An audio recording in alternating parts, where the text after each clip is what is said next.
I watch these crowds, and it's not just Kenosha, Wisconsin. It's everywhere the president goes, lining the streets, mile after mile after mile. I actually had a secret source inside the motorcade that sent me video that I can't air. It's mile after mile. You had a chance to speak to people. You saw the reaction. Kenosha was so glad the president came, versus what the media was saying, oh, he can't go, he can't go. Well, he went, and he's helping Kenosha out, and he also restored law and order there. That's right. Of course, the media won't share this, but we literally rode for 15 miles, Sean, and literally person after person with pro-Trump signs showing up, showing their support in a district that is a Democrat district that no one since Richard Nixon had won, but President Trump did. And then we arrive at this, we arrive in Kenosha. He stands at a business that was burned down. They've been open for 109 years, but they were burned down by Antifa rioters.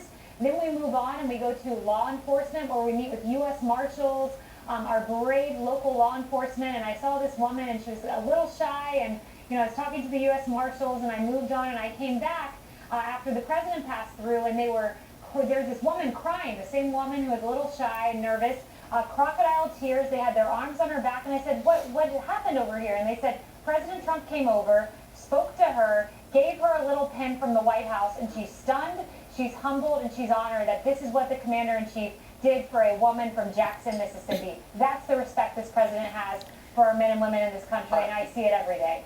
I'm looking at this video right now of one of the burned down businesses, and I'm looking, I know friends that have business. Every single thing they have in life, they usually throw into that business, including their heart, sweat equity, and soul, and it gets burned to the ground.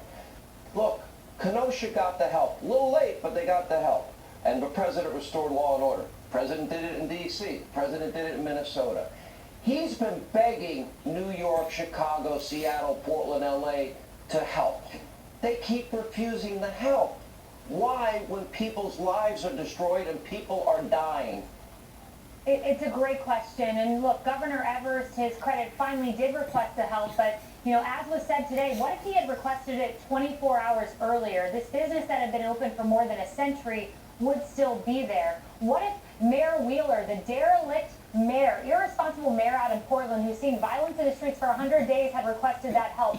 That beautiful young boy who lost his life in the streets, a Trump supporter who was sought out and gunned down by a 100% Antifa individual, in his words, would still be here. It's lawlessness, and Democrat governors and mayors need to step it up. I hope, but I just want to add to what I said. This was yesterday that Donald Trump went to Kenosha, Wisconsin, after a policeman shot somebody, and I believe the guy's name is Jake. I'm sure you've heard about him, that he got shot 7 times by a white police officer. And what I want to say here about the guy that they shot 7 times, he, prior to the police showing up, which his ex-girlfriend called because he was over there, he sexually assaulted her. Then he stole her keys and her car. So the car you see him in the news in is not his. And why in God's green earth do we always protect the criminal?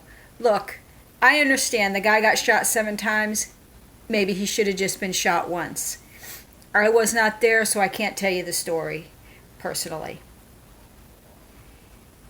So this guy, like I said, he sexually assaulted his ex. He had kids in the car. He put his kids in this car. So he put his kids in this situation. And my question to the American public is, why do we always stick up for the criminal? You know who I stick up for? I stick up for justice and law and order. The ex-girlfriend called the police on him, and the police came out. That's what they do. When you call the police, they come out and assess the situation. Evidently, the guy named Jake, I believe his name is, not real sure, but because I don't want to know his name, really, after what he did to his ex-girlfriend sexually. It makes me disgustingly sick. And we put this guy on a pedestal because he got shot. I think America should take a better look at itself. Why are we protecting the criminal? I am not protecting the criminal. I like to let the system figure this out. I don't care if you're black, white, blue, or green. Justice needs to be served, and the police officers need to be safe.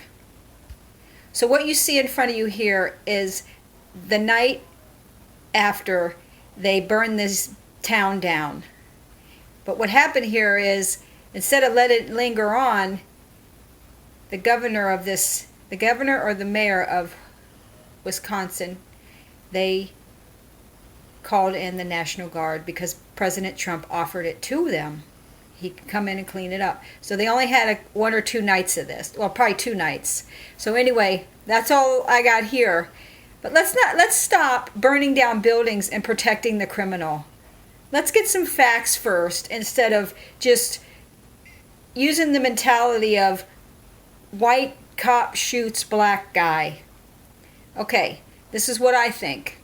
When the guy is still alive, he's in the hospital, and I'm hoping that he goes straight to jail. He is paralyzed for right now. I don't know how long that'll last. Maybe he'll get better. But I pray for his soul and that he asks for forgiveness and realizes what he did instead of playing the victim, because he's not the victim here. Ask his ex-girlfriend. Another thing is they have a GoFundMe page for him. You know what? When are they going to have GoFundMe pages for good people that just want to live their life? Say, somebody that wants to write a book, or somebody wants to start a shelter for animals. Why can't we fund those people? Why are we always funding the criminal? You got to ask yourself, America, what is wrong with this country? God bless you, and may the country heal, and then help others that are responsible and try to survive in this world, and fund people that want to do something with their life. Don't fund criminals. I mean, it's freedom of choice and you can do whatever you want, but it just looks bad as far as I'm concerned. And really, get all the details. Don't just go on by what CNN or MSNBC or whatever the heck they are tell you. Educate yourself, for God's sake. Quit being a sheep.